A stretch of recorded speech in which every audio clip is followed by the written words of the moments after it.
बिस्मिल्लाहिर्रहमानिर्रहीम।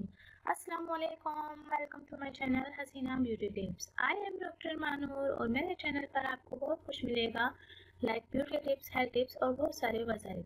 मेरे चैनल को सब्सक्राइब करने का तरीका ये है कि आपको यूट्यूब पर आना होगा, यूट्यूब पर सर्च करना होगा हसीना ब्यूटी टिप्स। इस तरह से मेरा चैनल ओपन होगा और साइड में सब्सक्राइब का बटन दिया गया है, वहाँ आपको क्लिक करना होगा।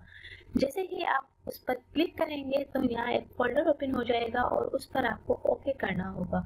ओके पर क्लिक करेंगे तो यहाँ बेल आइकन्स बना हुआ आएगा और बेल आइकन्स पर क्लिक करेंगे तो एक और फोल्डर ओपन हो जाएगा और उस पर आपको ऑल लिखकर सेव करना होगा। इस तरह से मेरी हर वीडियो का नोटिफिकेशन आपको शुरू में ही मिल जाएगा और मेरी हर न्यू वीडियो आपको देखने को मिल जाएंगी। तो नाज़रीन, चलते हैं आज के टॉपिक की तरफ। आज का जो मेरा टॉपिक है वो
नाजरीन, एंड तक मेरी वीडियो देखने का बहुत बहुत शुक्रिया। Thanks for watching my videos and please subscribe my channel and like and share my videos. Thank you.